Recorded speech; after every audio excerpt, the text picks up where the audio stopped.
En la corte, la expresentadora de noticias Angie Mock, acusada de matar a su madre, lloró al salir de la audiencia. Está acusada de apuñalar a su mamá varias veces, matándola en Halloween. Y bienvenida Angie Mock. Gracias. Estoy muy emocionada de estar aquí y espero, ya saben, poder conectar con ustedes allá en St. Louis. Ese video, según Fox 2 en St. Louis, fue publicado en su página de YouTube hace una década. Esta historia es una caída impactante de una ex figura de la televisión matutina. Traemos lo último desde el tribunal, posibles defensas y lo que se sabe sobre por qué habría matado a su madre, una mujer de más de 80 años muy querida. Estamos en el caso presentado por Law and Crime. Soy Chris Stewart.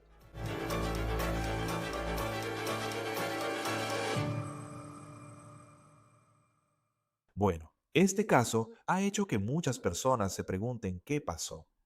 ¿Qué pasó en la vida de Angie Mock después de que dejó las noticias de televisión? ¿Y qué pasó dentro de una casa en Wichita, Kansas, en Halloween? Es la primera vez que las cámaras de Law and Crime estuvieron en la sala del tribunal para ver a Mock desde su arresto. Su audiencia en Wichita, Kansas fue breve. Salió llorando de la corte. Ahora, hemos visto a muchas personas sorprendidas de que Angie Mock fuera acusada de matar a su propia madre. Sus redes sociales de su etapa en televisión son una cápsula del tiempo de otra vida. Muchas personas la recuerdan por las muchas estaciones en las que trabajó en el mundo de las noticias de televisión local antes de dejar el negocio. Después de ser captada en cámara robando las luces de Navidad de su vecina. Ese es el video de presentación de Mock en televisión. Aún está en YouTube y parece muy distinto a la persona en la que supuestamente se convirtió. Ahora, en cuanto a lo que se dijo en la corte, lo que significa para su caso, y hay un desarrollo bastante importante en ese aspecto. Vamos a hablar de eso en un momento. Pero primero, vamos a profundizar en lo que sabemos sobre Angie Mock, esta mujer que alguna vez despertaba a la gente por la mañana con las noticias y lo que estaba pasando en su comunidad. Según LinkedIn, Angie Mock trabajó más de una década en noticias locales. Aunque ese empleo puede parecer glamoroso, hay muchas fotos de Mock en televisión donde parece llevar una vida glamurosa. Pero no te equivoques, es un negocio en el que hay que esforzarse mucho para lograrlo, y parece que Mock en su carrera realmente pagó su derecho de piso. Ella inició en un mercado pequeño en noviembre de 2002 como reportera deportiva en Lincoln, Nebraska. Luego estuvo en Rochester, Minnesota, Missoula, Montana, Oklahoma City y finalmente en su trabajo más grande, St. Louis. Ahí fue presentadora de noticias matutinas de marzo de 2011 a febrero de 2015. Después, ella trabajó en ventas de software, según LinkedIn. En el camino, parece que tuvo mucho apoyo de su familia, especialmente de su mamá. Una mujer llamada Anita Avers trabajó como terapeuta clínica y familiar en Wichita, Kansas. Su biografía indica que se especializaba en tratar adultos con depresión, ansiedad, trastornos del espectro, trauma, problemas de ánimo y relaciones, incluyendo parejas, familia, infidelidad y divorcio. Parece que Avers solo era una madre orgullosa. Su foto de perfil de Facebook muestra a su hija Angie Mock transmitiendo en vivo desde el campo, junto con una imagen de Avers y Mock juntas. Publicado en 2019, una terapeuta familiar y una presentadora de noticias matutinas, madre e hija, hacen que lo ocurrido el 31 de octubre en Wichita, según la policía, sea difícil de comprender. Esta mañana a las 7:51 los oficiales respondieron a un reporte de apuñalamiento en la cuadra 1500 de East Crowley. Cuando los oficiales llegaron a la escena, se encontraron en la calle con una mujer blanca de 48 años que había sufrido algunos cortes en la mano. Los oficiales entraron a la residencia y encontraron a una mujer de 81 años que sufría de múltiples heridas de arma blanca. Ambas fueron trasladadas a hospitales locales. La policía afirma que Angie Mock, ex presentadora de noticias matutinas, apuñaló y mató a su madre en su casa. Una vecina le dijo a la estación de televisión local KAKE que supuestamente Mock corrió hacia ella y su novio. Aquí está la cita que le dio al canal de televisión. Cita: había una mujer que se acercó a nuestro vehículo con sangre, como si sus manos estuvieran llenas. Su cuerpo tenía sangre y pedía que llamaran al 911. La vecina contó que Mock tomó su celular, corrió a casa y estaba, cito, asustada. La mamá de Mock, Anita Avers, fue llevada al hospital y la mujer de 81 años murió. Supuestamente falleció a manos de su hija. Ahora, aquí está la foto policial de Mock. Su nombre es Angeline. Tiene 47 años y fue detenida por asesinato en primer grado. Eso es a lo que se enfrenta en este momento. Encontramos la grabación de la llamada al 911 cuando Mock pidió ayuda y obtenemos un poco de información de eso sobre cuál podría ser la versión de Mock de la historia. Hoy, respondiendo al código en la calle Charlie 1514. La persona que llamó apuñaló a su mamá. La madre empezó a... Así que la persona que llamó tuvo que apuñalar a su madre para salvarse. La madre es una mujer blanca, mide 5 pies con 9 pulgadas y tiene complexión robusta. Enfrentamiento al llegar, le gustaría un... Ahora, la parte clave que acaba de escuchar ahí, los despachadores dicen que Mock dijo algo, como que supuestamente necesitaba apuñalar a su mamá para salvarse. Entonces parece que Angie Mock está argumentando que esto fue en defensa propia. Mock y su mamá fueron llevadas al hospital. La policía informó que Mock tenía cortes en las manos. No está claro si esas se consideran heridas defensivas en este momento. No se sabe si Mock o su mamá tenían problemas de salud mental o si ambas los habían tenido antes. Cualquier tipo de problema de violencia doméstica. Ahora, no pudimos encontrar ningún historial criminal previo para Angeline Mock. Muy bien, ¿es usted la señorita Mock? Sí. Así fue la primera comparecencia de Mock ante el tribunal, según KSN Televisión. Le sonrió a alguien cuando entró a la sala desde la cárcel del condado para tener una videollamada con el juez.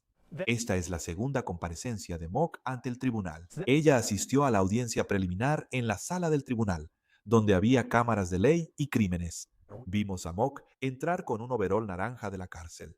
Esta audiencia fue breve, pero podría impactar mucho en el avance del caso. En esa audiencia, su defensa pidió que el caso de Mock fuera retirado del expediente, es decir, que dejara de estar activo. Y la fiscalía no se opuso a eso. Su abogado había solicitado que se evaluara a Mock para ver si era competente para ser juzgada. Ahora, no sabemos mucho sobre lo que estaba pasando en la vida de Mock. Tras dejar las noticias televisivas y salir del ojo público, no se sabe si le diagnosticaron problemas de salud mental. Al final de esta audiencia, que duró menos de 5 minutos, vimos a Angie Mock levantarse y ser llevada de nuevo bajo custodia, y pudimos ver la emoción en su rostro mientras la escoltaban. No se sabe cuándo terminará la evaluación ni qué pasará después en su caso. En cuanto a la mamá de Angie Mock, Anita Avers, en su obituario, Avers fue descrita como una mujer de fe que tenía una pasión por la consejería. Avers era terapeuta clínica y familiar en Wichita.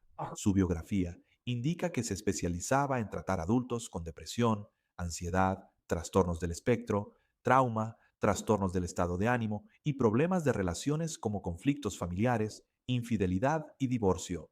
Y en su obituario también dice que una de las personas que le sobreviven es su hija, Angeline Mock. Acompáñanos para analizar el futuro de este caso con Rich Schonstein, abogado litigante. Gracias, Señor, por tomarse el tiempo de estar con nosotros en Law and Crime. Primero, antes de entrar en este caso, ¿qué es lo que más le llama la atención cuando observa a esta acusada, Angie Mock, y lo que sabemos de ella hasta ahora? Bueno, creo que más que lo que sabemos es lo que no sabemos, porque realmente no tenemos una idea de por qué sucedió esto, ¿verdad? Cada vez que hay múltiples heridas de arma blanca que llevan a la muerte de alguien, eso definitivamente llama la atención. Algo debió haber salido catastróficamente mal, pero aún no sabemos qué es. No sabemos si eso tiene que ver con su salud mental, no sabemos si tiene que ver con su relación con su madre, o no sabemos si hay algo más. Pero algo tuvo que salir terriblemente mal aquí. Sí, y solo ves, o sea, la manera en que yo lo veo es... Cuando ella salía en las noticias de televisión, parece que dejó el negocio en 2017 o algo así. Es como una persona distinta tras una década. O sea, obviamente el tiempo pasa, la gente envejece, pero simplemente, ya sabes, esa es una pregunta tan grande que esto es lo que pasó en su vida durante ese periodo de tiempo. Cuando ves este caso y en esta audiencia preliminar, fue muy breve y la van a evaluar para ver si es competente. ¿Qué implica eso? Y si realmente podría ser competente para ser juzgada, ya que enfrenta este cargo de asesinato en primer grado. Sí, entonces la determinación de competencia se trata mucho del presente. Esto no es una determinación de locura que tenga que ver con el fondo de los cargos en su contra. Se trata del momento actual. ¿Ella entiende los cargos en su contra? ¿Es capaz de participar en su defensa? ¿Puede comunicarse con los abogados de manera efectiva? ¿Es capaz de presentarse en la corte, comportarse de manera civilizada y participar en los procedimientos judiciales? Eso es realmente lo que la corte va a tratar de determinar al evaluar la competencia. ¿Qué pasaría si se determina que no es competente? Si no es competente, generalmente la corte suspenderá el proceso penal y ordenará algún tipo de tratamiento adicional. Puede ser hospitalización o tratamiento ambulatorio. Si surgen problemas graves debido a su incompetencia, ella podría, ya sabes, ser internada potencialmente. En algunos casos, las personas recuperan la competencia y luego el juicio continúa. Hay muchas posibilidades diferentes. ¿Qué se toma en cuenta para determinar si alguien es competente o no? Porque cuando la vemos en la corte, sabes, está llorando, claramente muy emocional. Y eso es, ya sabes, desde afuera, viendo que es alguien que se da cuenta de la situación en la que está. ¿Qué observa un doctor? ¿Cómo?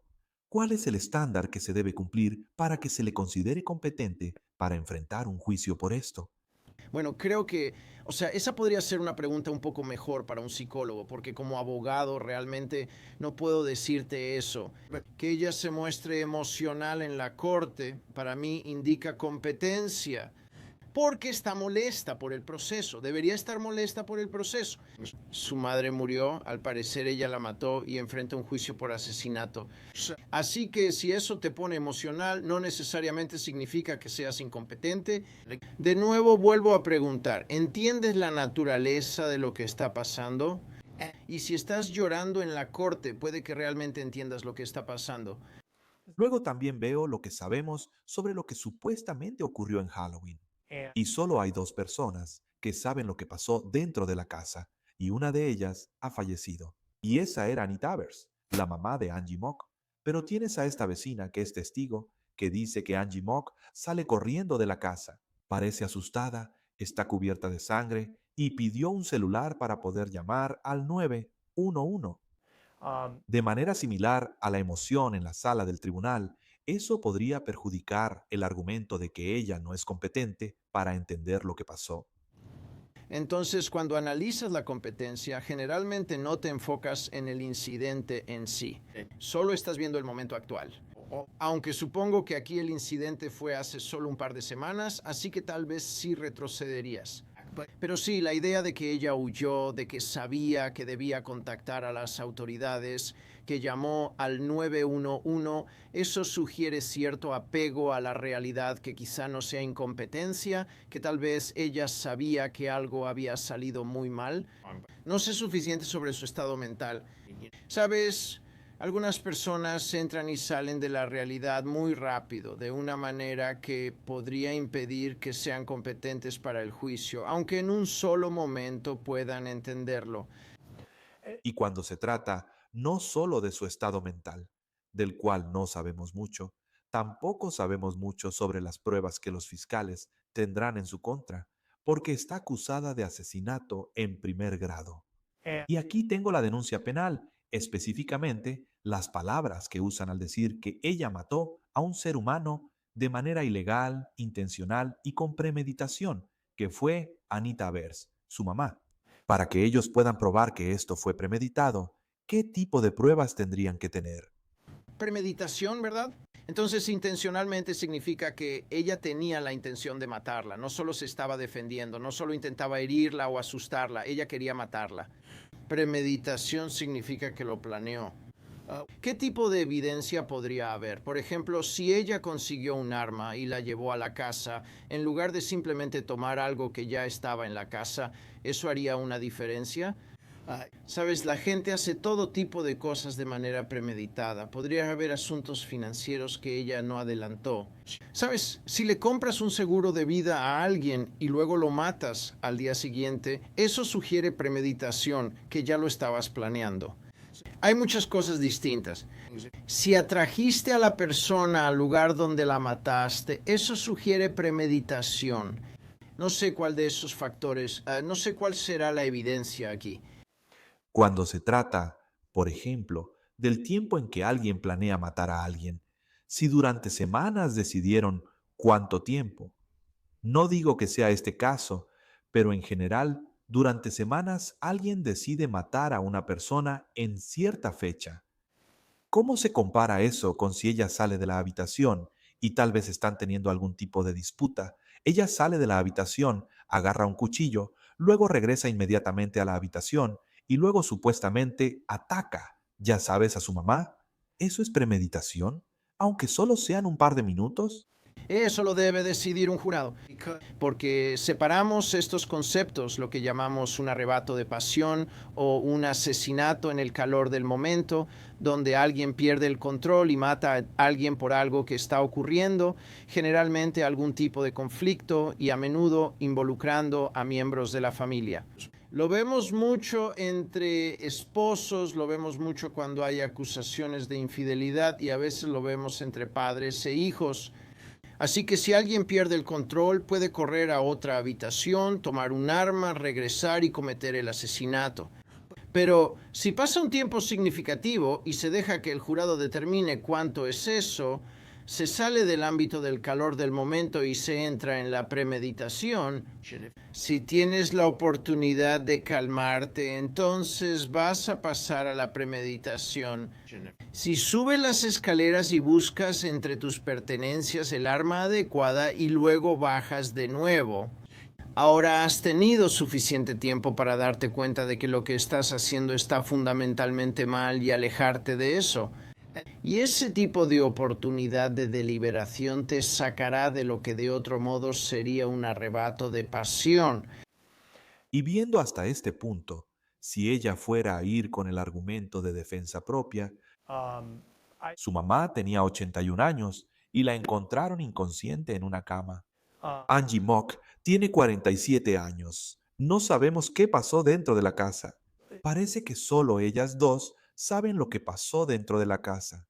Pero esos factores externos, como la diferencia de edad, que ella tenga 47 años, su mamá 81, que su mamá estuviera en una cama, para su defensa, ¿qué tipo de impacto podrían tener esos factores en general sobre cómo un jurado podría ver lo que pasó dentro de la casa? Es realmente difícil imaginar un argumento de defensa propia sostenible aquí porque exactamente como dices, hay una diferencia de edad significativa. Supongo, aunque no sea seguro, que también hay diferencia en la capacidad física. Así que si tuvieras miedo de ser lastimado, podrías correr y salir de ahí. O podrías apuñalarla una vez, ¿verdad? Cuando hay múltiples apuñalamientos, como aparentemente ocurrió en este caso, parece ir más allá de lo que cualquier persona razonable podría considerar defensa propia, incluso si hubiera una razón para querer defenderte. Así que realmente tengo un problema para ver cualquier tipo de argumento de defensa propia aquí. Pero no sé qué hay debajo de todo esto. ¿Cuáles son los factores en esta relación de madre y hija que pueden salir a la luz o pueden entrar en juego en este juicio? O sea, estoy especulando totalmente aquí, pero ¿y si hay un historial de abuso? Realmente no sabes qué va a salir hasta que ves algunas de las pruebas. Cuando pienso en la defensa de defiende tu posición, que hemos visto en muchos casos, donde alguien cree que su vida está en peligro y lo único que puede hacer, o la única opción que tiene en ese momento, es recurrir a la fuerza letal, como... Y no estoy particularmente seguro de cómo lo ve Kansas, pero cómo varía eso de estado a estado, sobre el derecho que tienes como persona en conflicto de recurrir a la fuerza letal. Quiero decir, en este caso, una mujer de 81 años Según la policía, fue apuñalada varias veces y la encontraron inconsciente en su cama. Bueno, las leyes de defensa propia, y sí varían mucho.